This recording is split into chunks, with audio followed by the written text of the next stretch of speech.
ये बातें तो बड़ी बड़ी विकास की करते हैं, बातें इनकी विकास की हैं, लेकिन काम इनके विनाश के हैं। यही मंडी जिसमें आलू से लेकर के किसान को हर फसल की सुविधा मिल जाती है, वो अभी भी आधी अधूरी पड़ी हुई है। और मैंने नारा दिया है कि सभी दल साथ आएं, खासकर जो समाजवादी पार्टी के साथ गठबंधन में थे। गठबंधन 80 हराओ का नारा देगा। जब 80 हारेंगे तभी भारतीय जनता पार्टी हटेगी। कि लोकतंत्र में जिस नेता की वजह से सरकार बनी हो वही मामा दुखी हो, मामा को दुखी करना ये अच्छी बात नहीं है। और इसका परिणाम जो आने वाला है वो आने वाले समय में 24 को आप देख लेंगे। 24 कई मौकों पर कहा कि जिस तरह का परिणाम आया है भारतीय जनता पार्टी के लिए चिंता का विषय है। जहां कहीं टीवी पे, अखबार में या और लोगों से जो सुनने का मौका मिला है, सभी ने ये कहा कि परिवर्तन के लिए जनता ने वोट दिया। राजस्थान में कांग्रेस की सरकार थी, उसको हटाने के लिए जनता ने वोट दिया। छत्तीसगढ़ में कांग्रेस की सरकार थी, उसको हटाने के लिए वोट दिया। तेलंगाना में बीआरएस की पार्टी की सरकार थी, उसे हटाने के लिए वोट दिया। मध्य प्रदेश की परिस्थितियां अलग थी। समाजवादियों को भी साथ लिया होता या अन्य दलों को साथ जोड़ा होता तो परिणाम मध्य प्रदेश का भी परिवर्तन का होता। जितने भी लोग हैं जिन्होंने भी उसकी समीक्षा की है चुनाव की, उन्होंने कहा कि जनता परिवर्तन चाहती थी और कुछ योजनाओं को लाभ पहुंचा, इसलिए सरकारें बनी। तो ये सबसे बड़ा चिंता का विषय है भारतीय जनता पार्टी के लिए, क्योंकि जब दिल्ली का चुनाव होगा तो जनता एक बार फिर परिवर्तन के लिए वोट देगी। आज हम और आप वहां बैठे हैं, खड़े हैं कन्नौज में। आप खुद पीछे मुड़ करके देखें कि कन्नौज के विकास को किसने रोका। ये बातें तो बड़ी बड़ी विकास की करते हैं, बातें इनकी विकास की हैं, लेकिन काम इनके विनाश के हैं। यही मंडी जिसमें आलू से लेकर के किसान को हर फसल की सुविधा मिल जाती है, वो अभी भी आधी अधूरी पड़ी हुई है। केवल हम लोगों के बोलने की वजह से वो चालू हो गई। तिरवा रोड पर मेडिकल कॉलेज के सामने मंडी का बाजार था, किसान बाजार, वो अभी भी आधा अधूरा पड़ा हुआ है।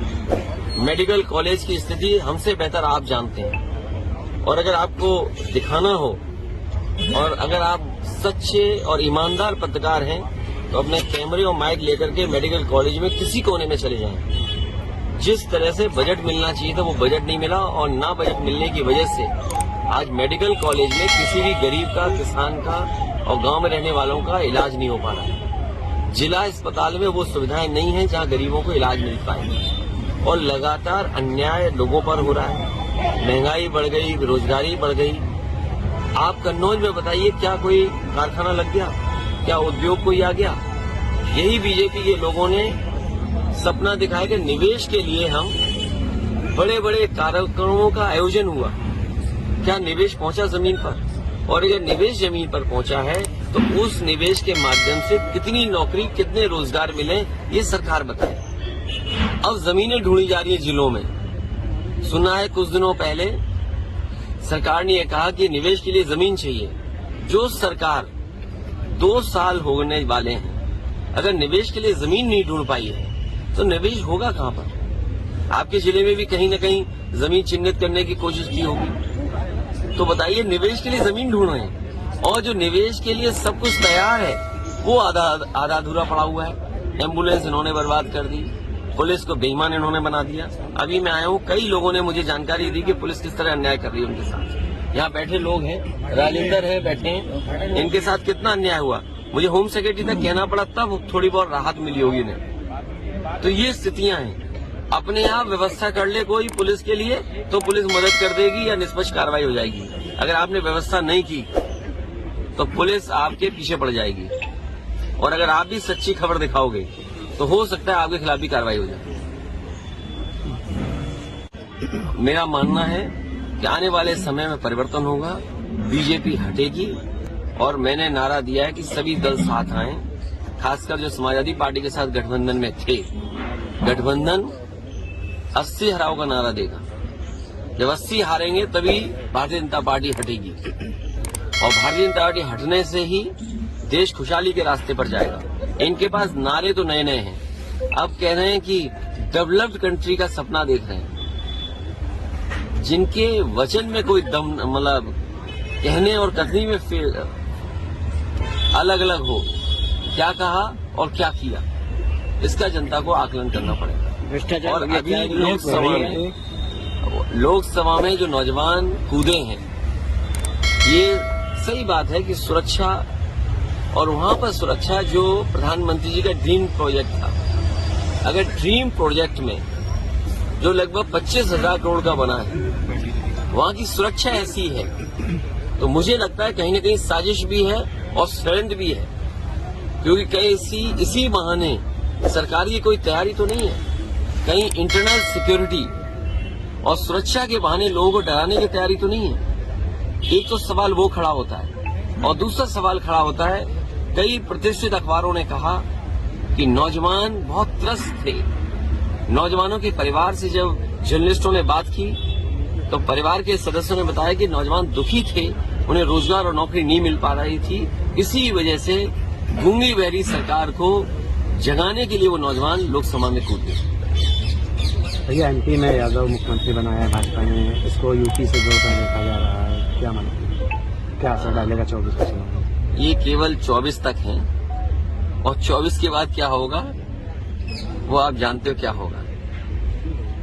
ये केवल दिखाने के लिए है, जो कहावत है ना, वो वही है कहावत, ये केवल दिखाने के लिए है। क्योंकि मध्य प्रदेश की बात आपने कही है, मध्य प्रदेश में ये कहा गया और अखबारों में आज भी निकल रहा है, सोशल मीडिया पे आज भी चल रहा है कि जो लाडली योजना थी उसकी वजह से सरकार बनी। देश के प्रधानमंत्री जी ने भी ये कहा कि महिलाओं का वोट ज्यादा मिला। अब आप खुद कल्पना करिए कि लोकतंत्र में जिस नेता की वजह से सरकार बनी हो, वही मामा दुखी हो, मामा को दुखी करना ये अच्छी बात नहीं है।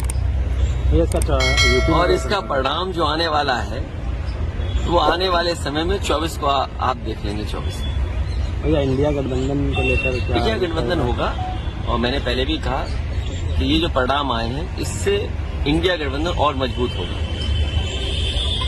और ईवीएम को लेकर आपने भी जनसंग्रह की बात करी, विपक्ष का ये कहना है कि जब वो जीतते हैं तो ईवीएम को ठेकरा नहीं फोड़ते हैं। ये आप कुछ जानते नहीं है, आप पत्रकारिता है तो ठीक से करें पत्रकारिता, और किसी की बात को ये न कहें।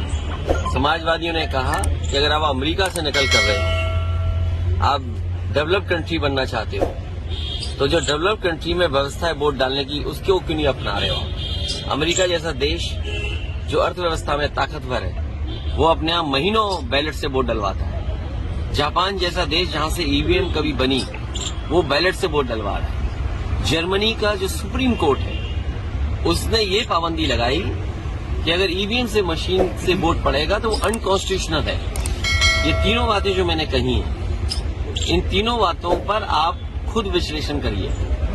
और भारत सरकार ये कह रही है कि हम दुनिया में सबसे ताकतवर देश बनने जा रहे हैं और बनना चाहते हैं। तो क्या अविश्वास के साथ आप ताकतवर बनना चाहते हैं? जनता को विश्वास हो, और सीक्रेट बैलेट, आज तो ये पता लग जाता है इस गांव में, इस मजरे में वोट किसको पड़ने वाला है, किसको पड़ने वाला है। ये सीक्रेट बैलेट कहाँ है वोटिंग? इसलिए समाजवादियों का मानना, मैं आज फिर कहता हूं आपसे, मैं जनता से अपील करूंगा कि समाजवादियों को जिताइए, बीजेपी को हटाइए।